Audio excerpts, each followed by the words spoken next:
Hello，各位编织的朋友，大家好，我是艾芙琳。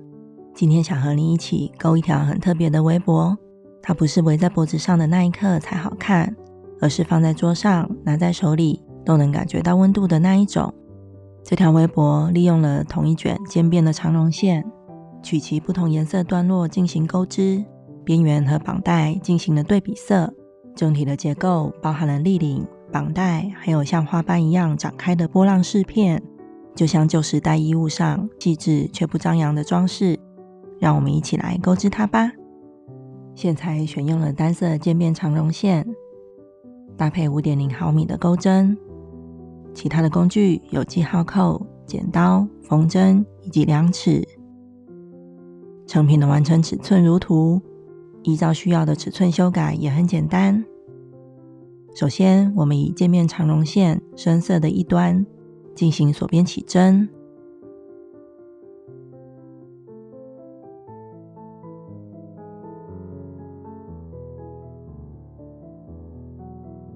起针之后，第一行钩织锁针，锁针的数量依照需要的尺寸来钩织。我大概钩织281针，长度大概是186公分。在钩完后续行数会再缩短 5% 左右，这个数据提供大家参考，当然也会是个人的手劲而不同。第一行结束，无论你钩了多少针，第二行都可以返回，从倒数第二针开始，在每个针目挑上半针钩织引拔针。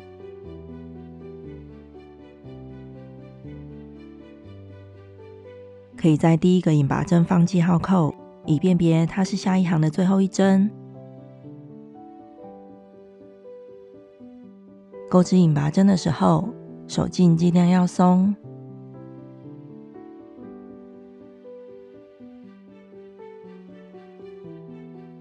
有些朋友会觉得引拔针不好钩，那么我们可以试着调转织片的方向。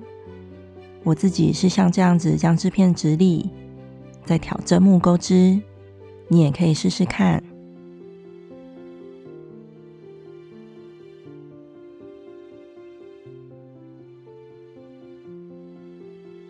第二行结束，第三行翻面，一个锁针起立不算针数，后续钩织时，上一行的引拔针可能会倾向另一面，因此要将织物稍微向我们倾斜。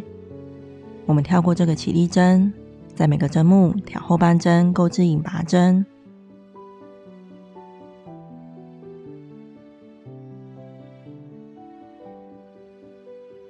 从这一行开始，我们来回的挑每个针目的后半针钩引拔针，一直到第10行。现在整条绑带的长度大概会在176公分，一样可以将织物试着以直立的方式钩织引拔针。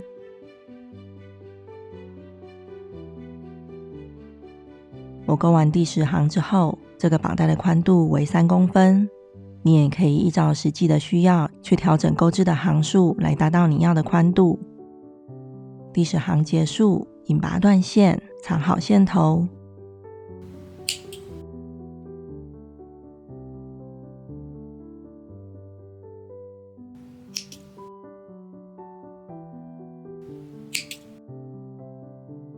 接着我们在绑带的中央，在第一行与第10行它们中央的66个针目大概38公分，在这66个针目的头尾各放一个记号扣。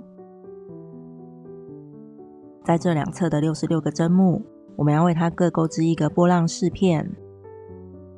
我们任意从第一行或第10行右侧的记号扣重新起线，这是第一行的针目，可以穿进在钩织引拔针时同样的洞眼。这是第10行的针目，可以挑引拔针的2条线钩织。我从第10行的右侧针目开始，取渐变长绒线浅色的一端，重新起线。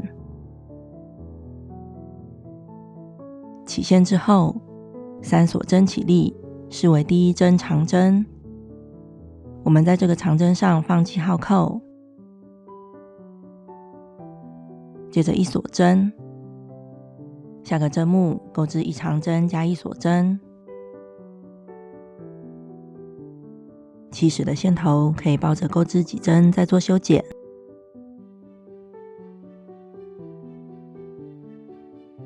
在下个针目钩织2次的一长针加1锁针，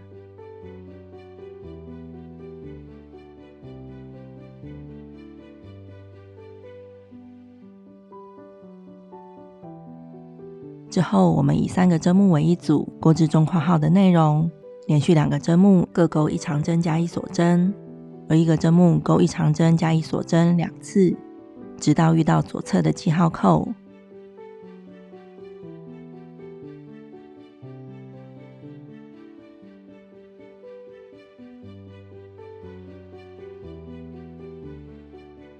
无论你重复中括号的内容钩织到哪里，在左侧记号扣，也就是最后一个针目这里，都钩织1个长针，结束这一行。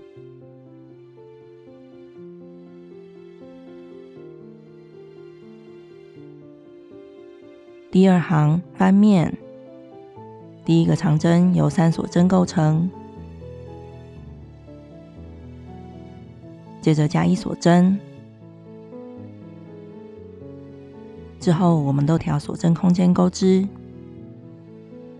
现在连续的2个锁针空间里，各钩1个长针加锁针，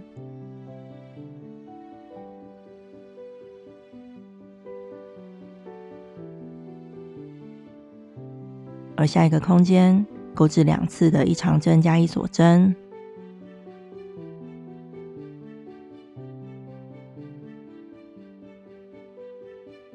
之后重复中括号的内容，连续3个空间各一长针加1锁针，下个空间2次的一长针加1锁针，一直到最后一个锁针空间。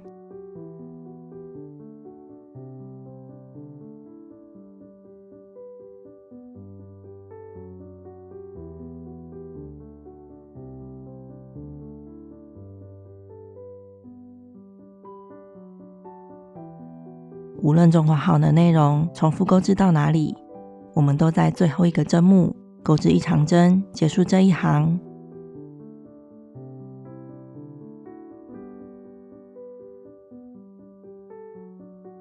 第3行翻面，3锁针起立视为第1针长针，再加1个锁针，之后调每个锁针空间钩织一长针加1锁针，直到最后一个空间。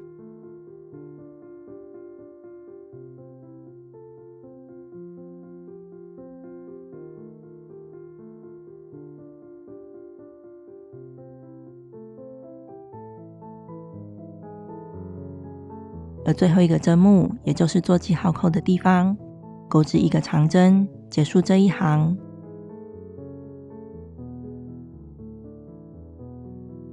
第3行结束，引拔断线。我们回到饰片第3行的第1个针目，以毛线深色的一端重新起线，为它钩织花边。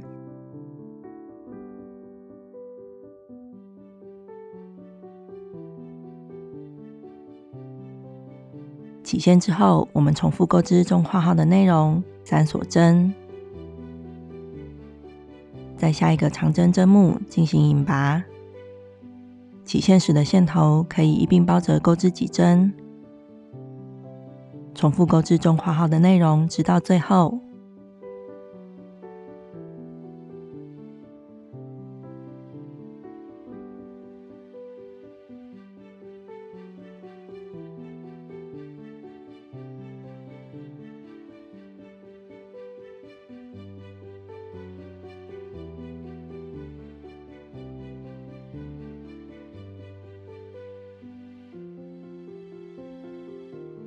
而第3行结尾的线头也可以一并包着钩织几针。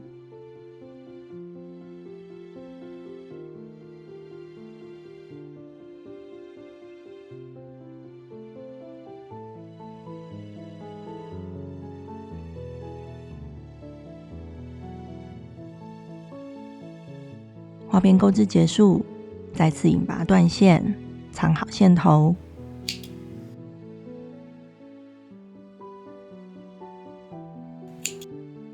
这样我们就完成了绑带一侧的波浪饰片。再将织片调转方向，在这个饰片的对侧以相同的方式为它钩织波浪饰片和花边。如此，这条围脖到这里就完成啦。希望你在钩织的过程中，不只是完成了一件作品，也替自己留下了一段安静的时光。而这一团毛线还有一半，我也再钩了一条，以相反的对比色做处理，可以和好朋友一人围一条。今天的分享就到这边，我们下次见咯，拜拜。